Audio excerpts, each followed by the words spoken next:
Hello dear students, radius classes में आप सभी का स्वागत है। आज हम लोग क्या पढ़ने वाले हैं, मेटल्स और नॉन मेटल्स का सेकंड लेक्चर पढ़ेंगे, जिसमें हम लोग भौतिक जो है गुण मेटल्स का क्या होते हैं उसके बारे में पढ़ रहे हैं। दो पढ़ चुके थे, आज उसके बारे में आगे पढ़ेंगे। चलिए देखते हैं क्या है।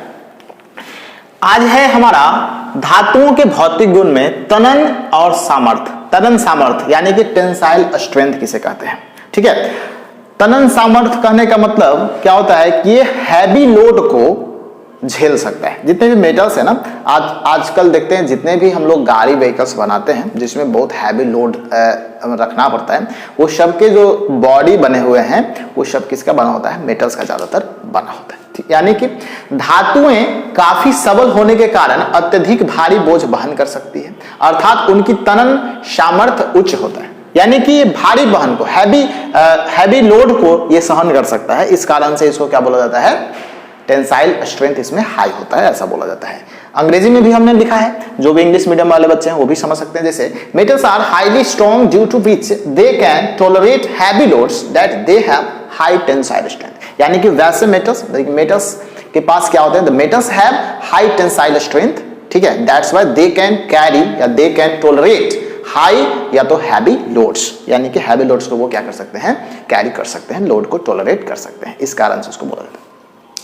देखिए, एक क्या है, टंगस्टन की अगर बात किया जाए बच्चे, टंगस्टन के बारे में आप जानते ही होंगे कि पहले जो पीला वाला जो बल्ब आता था, पीले वाला जो बल्ब, आजकल तो वो मार्केट से हट ही गया है, कहीं कहीं पे आपको दिख जाएगा गिना चुना। ठीक है, तो जो पीले वाले बल्ब होता था जिसमें फिलामेंट लगा होता था, वो टंगस्टन का बना होता था। जो फिलामेंट होता था टंगस्टन। कभी कभी फ्यूज बल्ब को फोड़ करके आप देखना, ध्यान से फोड़ना, ठीक है, हाथ वगैरह में लगे ना, तो उसको फिलामेंट जो बचता है उसको खींच करके आप देखो, बहुत ज्यादा हार्ड होता है वो, आप खिंचाता नहीं है, वो बहुत कड़ा होता है एक तरह से, मतलब कि बहुत उसमें मेहनत करना पड़ेगा तब जाकर वो टूट सकता है। ठीक है, हाई टेंसाइल मेल्टिंग पॉइंट भी बहुत उसका ज्यादा होता है बच्चे, वो करीब करीब शायद 3380 डिग्री सेल्सियस पर वो मेल्ट करता है, यानी कि बहुत ज्यादा मेल्टिंग पॉइंट हाई भी होता है उसका। ठीक है, तो ये टेंसाइल स्ट्रेंथ टंगस्टन में है। ठीक है, एक धातु है वो। बात करते हैं स्टील केबल।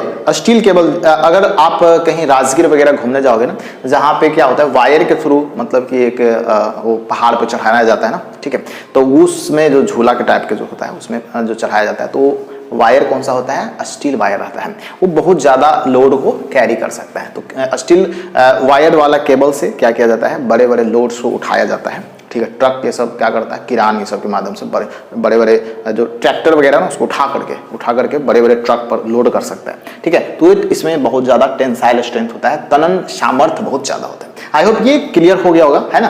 तो देखो, लास्ट में इसको मैं अगर साइड हटूं ना, तो इसका आप स्क्रीनशॉट भी ले लिया करो, बाकी आगे नोट्स बनाने में आपको फायदा करेगा। तो चलिए, ये स्क्रीनशॉट आप ले सकते हैं। उसके बाद हम लोग आगे बढ़ते हैं फोर्थ नंबर।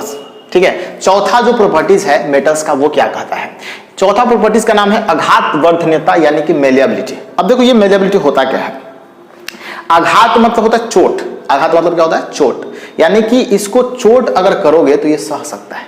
वर्धनीयता मतलब होता है इसको सहन कर सकता है, यानी कि जिसको चोट करें, हैमर से मारे, वो क्या कर सकता है, ये सह सकता है। ठीक है, कैसे, टिट फॉर टैट, यानी कि जैसे को तैसा होता था।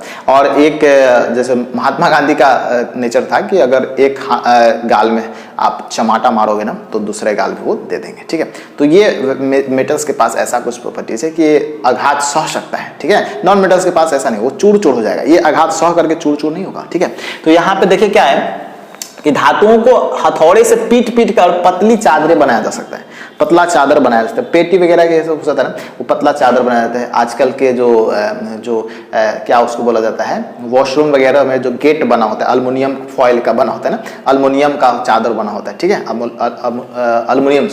अल्युमिनियम वगैरह का होता है, पतले पतले चादर बनाया जाता है। ठीक है, या तो पन्नी बनता है इसका, अल्युमिनियम फॉइल, अल्युमिनियम का आजकल जो पैकिंग करने के लिए जो बनता है, वो सारा चीज किसका बनता है, अल्युमिनियम का ही तो बनता है। ठीक है, तो इस गुण को क्या बोलते हैं, आघात वर्धनीयता बोलते हैं, जिसको पतली चादर में या तो फॉइल में, पन्नी में खींचा जा सकता है, ड्रॉन किया जा सकता है, उसको बोला जाता है आघात वर्धनीयता, यानी कि मेलिएबिलिटी। इंग्लिश मीडियम वाले बच्चे कैसे याद करेंगे, यानी कि द प्रॉपर्टी ऑफ एलिमेंट और metals, the property of an element due to which it can be drawn या तो it can be beaten into thin sheets और फॉइल। ठीक है, थिन शीट में या तो फॉइल में, जिसको तोड़ सकते हैं, मतलब कि तोड़ नहीं, उसको क्या कर सकते हैं, पतला चादर बनाया जा सकता है, बिट किया जा सकता है, उसको मेलिएबिलिटी प्रॉपर्टीज बोला जाता है। यानी कि मेटल जो होते हैं जनरली मेलिएबल होते हैं, ज्यादातर मेटल्स क्या होते हैं, मेलिएबल होते हैं और वो सहन कर सकते हैं, चूर चूर नहीं होगा, ठीक है, यानी कि वो ब्रिटल इन नेचर नहीं होगा, छोटे छोटे पीसेस में नहीं टूटेगा। जैसे मान लो कि क्या इसको बोलते हैं, लोहा को आप पीटो, ठीक है, तो लोहा चूर चूर थोड़े ना हो जाएगा, लोहा चांदी सबको पीटोगे ना तो वो चूर चूर नहीं होगा। लेकिन वही प्लास्टिक वगैरह को तोड़ दो, मतलब ईटा वगैरह कोयला सबको तोड़ दो, मार दो हथौड़ा, क्या हुआ, चूर चूर हो जाएगा, ठीक है। तो नॉन मेटल जनरली चूर होता है। क्या सिर्फ मेटल्स, सभी के सभी मेटल्स जो होते हैं क्या मेलिएबल होते हैं? तो कुछ एक्सेप्शंस भी हर चीज में होता है ना, तो यहाँ भी एक्सेप्शंस हमने रखा है। देखिए एग्जाम्पल्स के तौर पर तो आप बता सकते हो कि silver foil and aluminium foil ये यूज किया जाता है डेकोरेट स्वीट्स, ये स्वीट्स को डेकोरेट करने में बहुत अच्छा लगता है ना, थोड़ा अल्युमिनियम फॉइल वगैरह चढ़ा होता है तो लगता है कि महंगा वाला मिठाई है, ठीक है। तो ये प्रीसियस मिठाई हो गया, स्वीट्स हो गया, कोई मेहमान वगैरह आते होंगे घर में आपके, तो आप देखते होंगे कि जो मिठाई है उस पर कुछ चढ़ा हुआ है ना, ऊपर से मेवा ववा डाला हुआ है, लगता है कि थोड़ा हाई क्वालिटी का। नॉर्मल मिठाई हालांकि वो रहता है वही, थोड़ा सा क्वालिटी चेंज हो जाता है, ठीक है। तो वो नॉर्मल मिठाई देख करके आपका मन थोड़ा हो सकता है दुखी, ठीक है। तो silver foil and aluminium foil, gold foil भी होता है बच्चे, तो गोल्ड फॉइल देखने में लगता है लेकिन वो शायद उस पर पानी चढ़ाया हुआ रहता है क्योंकि थोड़ा महंगा होता होगा ना।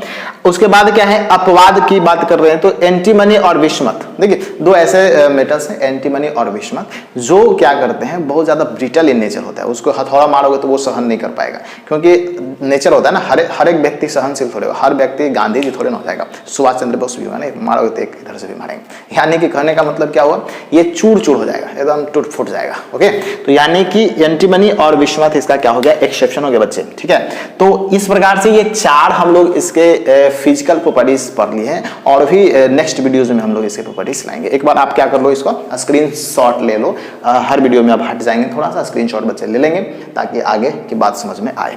तो उम्मीद है बच्चे ये टॉपिक आपको समझ में आ गया होगा, दो जो गुण हम लोग आज पढ़े वो भी आपको प्रॉपर्टीज पूरी तरह से क्लियर हो गया होगा। ऐसे ही और वीडियोज के लिए do like share and subscribe to our channel. मिलते हैं अगले वीडियो में, तब तक के लिए goodbye, take care, thanks lot, Jai Hind, Vande Mataram.